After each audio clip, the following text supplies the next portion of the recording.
भक्तों का हिंदुत्व तब खतरे में आता है जब देश में चुनाव हो। ऐसा मैं क्यों कह रही हूं, इसके लिए आपको पूरी खबर देखनी पड़ेगी। सोचिए किस तरीके से इस देश में धर्म के नाम पर राजनीतिक रोटियां सेकी जाती हैं। मुसलमानों को ईद पर जिस तरीके से जान से मारने की धमकी दी जा रही थी, उनको कहा जा रहा था कि उनके साथ खून की होली खेली जाएगी, लेकिन ऐसा कहीं कुछ देखने के लिए नहीं मिला।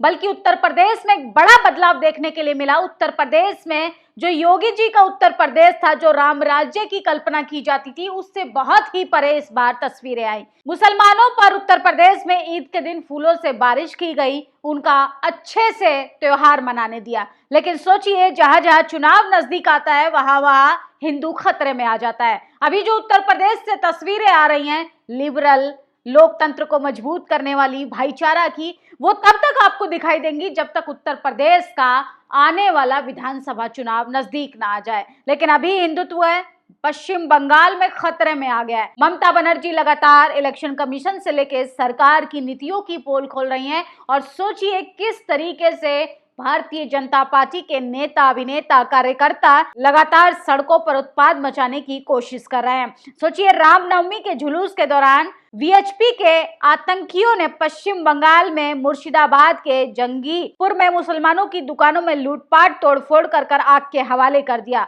हाल ही में मुसलमानों ने ईद का त्योहार मनाया। करोड़ों मुसलमान घर से ईदगाह, मस्जिद और फिर अपने घर पहुंचे, लेकिन किसी ने दूसरे धर्म के लोगों पर हमला नहीं किया। हर बार की तरह दिखाया गया कि हमारा त्योहार, मजहब हमें शांति का पाठ पढ़ाता है, लेकिन ये वो लोग हैं जो दंगा किए बिना अपना त्योहार नहीं मना सकते हैं। सोचिए किस तरीके से बीएचपी के लोगों ने रामनवमी के दिन मुसलमानों की दुकानों पर तोड़फोड़ किया, क्योंकि वहां पर चुनाव होने वाला है। वेस्ट बंगाल में हिंदू मुसलमान करने की कोशिश की जा रही है और जब जब चुनाव नजदीक आता है, माहौल बिगाड़ने के लिए नफरती चिंटू एक्टिव हो जाते हैं और सोचिए किस तरीके से मुसलमानों के साथ बर्बरता करते हैं। उत्तर प्रदेश में जाति के नाम पर, धर्म के नाम पर लिंचिंग होती है। इस पर कोई बात बहस करने वाला नहीं है, लेकिन ये कोई न्यूज चैनल नहीं दिखाएगा, कोई टीवी अखबार आपको ये खबरें नहीं दिखाएगा, क्योंकि टीवी अखबार तो यही चाहता है कि सबसे ज्यादा दंगे हो ताकि राजनीतिक रोटियां सेकने में वो सरकार की मदद कर पाए। वहीं बात करें सदन के अंदर, तो सदन के अंदर आज सबसे ज्यादा वायरल हो रही हैं मुस्लिम सांसद इकरा हसन। उन्होंने कहा है सावित्रीबाई फूले और राष्ट्रीय पिता महात्मा ज्योतिबा फूले को भारत रत्न देने की मांग की है। बहुजन समाज के तमाम लोगों को भी इनके इस भाषण की सराहना करनी चाहिए और इस तरीके की बेबाकी के साथ बहुजन महापुरुषों को भारत रत्न मिले, इसकी मांग करनी चाहिए। तो तमाम लोग आज इकरा हसन के इस भाषण को सबसे ज्यादा पसंद कर रहे हैं। और सोचिए ये तस्वीर में जो शख्स आपको दिख रहा है, इसका नाम है स्वामी आनंद स्वरूप। ये वही व्यक्ति है, कभी बाबा साहब के विरोध में बयान देता है, कभी संविधान के विरोध में बयान देता है, कभी तो कभी कहता है कि संविधान निर्माता डॉक्टर बी.आर. अम्बेडकर नहीं है, और अब ये कह रहा है कि यूजीसी आंदोलन से जुड़े मसलों पर ये बड़ा प्रोटेस्ट करेगा। इसको प्रशासन ने इसके घर पर डिटेन कर लिया है। ये यूजीसी के खिलाफ सड़कों पर आंदोलन करने के लिए आने वाले थे, लेकिन सोचिए यूजीसी के समर्थन में आप आंदोलन कीजिए, विरोध में आंदोलन कीजिए, लेकिन घटिया मानसिकता का कम से कम प्रदर्शन नहीं करना चाहिए। तो ये लगातार भड़काऊ बयान देते हैं, लोगों में हिंसा भड़काने की कोशिश करते हैं। आज लोकसभा में प्राइवेट स्कूलों की मनमानी के खिलाफ आवाज उठाई। कई स्कूल द्वारा किताब और ड्रेस के लिए एक ही दुकानदार तय करेंगे और महंगी खरीदारी के लिए मजबूर हो गए हैं बच्चों के माता पिता। किताबें इतनी महंगी हो गई हैं कि शिक्षा मिडिल क्लास वर्ग के लिए सबसे ज्यादा मुश्किल हो जाएगा। और सोचिए किस तरीके से झारखंड के धनबाद में रामनवमी के मौके पर अराजक तत्वों ने जबरन बाबा साहब डॉक्टर अम्बेडकर चौक पर उनकी प्रतिमा को तोड़ने का काम किया और भगवा झंडा उनके मूर्ति पर बांधने का काम किया। ये कैसे लोग हैं? ये वही लोग हैं जिनको संविधान पसंद नहीं है। ये वही लोग हैं जो धर्म के नाम पर गुंडागर्दी करते हैं। ये वही लोग हैं जिनको प्रभु राम से कोई मतलब नहीं, जिनको धर्म से कोई मतलब नहीं, जिन्होंने आस्था से कोई मतलब नहीं।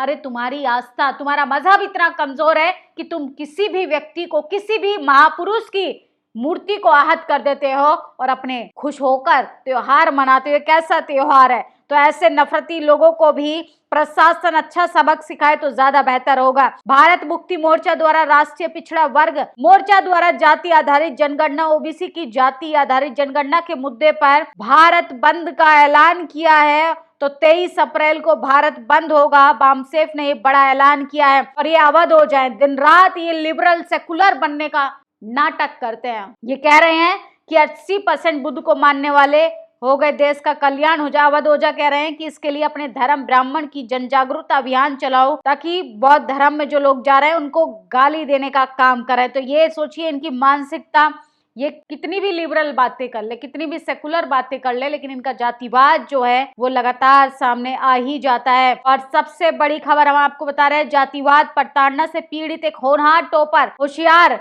एमएस करने वाली तन्वी ने अपनी जान से हाथ धो बैठ दिया। इसलिए यूजीसी ने कहा कि यूनिवर्सिटी में 118% जातिवाद बढ़ गया। एसटी ओबीसी के बच्चे जान से हाथ धो रहे हैं, सिस्टम से लड़ने से पहले मौत को गले लगा रहे हैं। एमबीबीएस कॉलेज का छात्र ने अपनी जान से हाथ धो दिया। तो सोचिए क्या हालत हो गई है कॉलेज यूनिवर्सिटी में। जो जातिवाद है वो सरेआम कम होने के बजाय बढ़ता जा रहा है। और सोचिए वहां की एचओडी कहती है मैं किस किस को खुश करूं। हरियाणा के अंबाला में रहने वाली देहरादून के श्री गुरु राम राय मेडिकल कॉलेज की एमएस की छात्रा डॉक्टर तन्वी ने जान से हाथ धो दिया है। बड़ा खुलासा किया तन्वी ने अपने विभाग अध्यक्ष एचओडी पर प्रियंका गुप्ता के साथ हुई करीबी आधे घंटे की बातचीत में रिकॉर्ड कर बताया कि उनको भी प्रताड़नाएं मिल रही थी, जाति के आधार पर उनको भी प्रताड़ित किया जा रहा था। तो आपका बच्चा अगर कॉलेज यूनिवर्सिटी चला भी गया तो उसको इतना मजबूर किया जाएगा, उतना मजबूर किया जाएगा, या तो वो कॉलेज छोड़ देगा,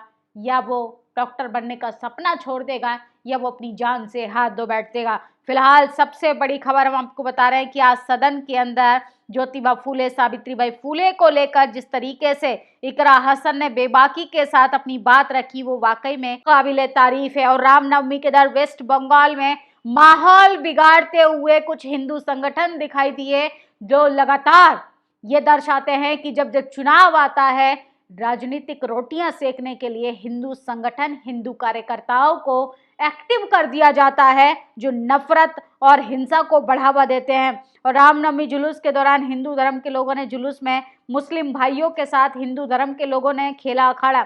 मुस्लिम भाई हिंदू रामनवमी पर जुलूस में एक साथ अखाड़ा खेल रहे हैं, लेकिन ये तस्वीरें आपको नहीं दिखाई जाएंगी। तस्वीरें क्या दिखाई जाएंगी? मुसलमानों को कैसे बदनाम करना है, दलितों को कैसे बदनाम करना है, उनके खिलाफ रिजर्वेशन लेकर कैसे प्रोपेगेंडा बनाना है, यूजीसी को कैसे काले कानून बताकर लोगों को मुद्दे से भटकाने का काम करना है। लेकिन असल में जब जब चुनाव आता है तब तब धर्म खतरे में आता है, तब तब हिंदुत्व खतरे में आता है, तब तब हिंदू खतरे में आता है। ये सिर्फ आपको तमाम जातिवादी मनुवादी विचारधारा रखने वाले लोग बताएंगे। लेकिन असल में जब जब चुनाव आता है आपके बच्चों का उज्जवल भविष्य खतरे में आता है, आपके घर की रोजी रोटी खतरे में आती है, आपका देश खतरे में आता है, आपका राष्ट्र खतरे में आता है, आपके आने वाली पीढ़ियों का भविष्य खतरे में आता है। इसलिए वोट देने से पहले आप लोग इस तरीके की हिंसा से दूर रहने का लगातार प्रयास कीजिए। आपकी क्या प्रतिक्रिया इस खबर पर? अपनी राय जरूर दीजिएगा। शुक्रिया। नेशनल दस्तक की आपसे गुजारिश है कि अगर इसको बचाना चाहते हैं तो नेशनल दस्तक को सब्सक्राइब करने के लिए रेड कलर के सब्सक्राइब बटन को दबाएं, फिर बेल आइकन की घंटी दबाएं। नेशनल दस्तक को बचाने के लिए बहुत जरूरी है कि हर खबर को शेयर करें, लाइक करें, कमेंट जरूर करें।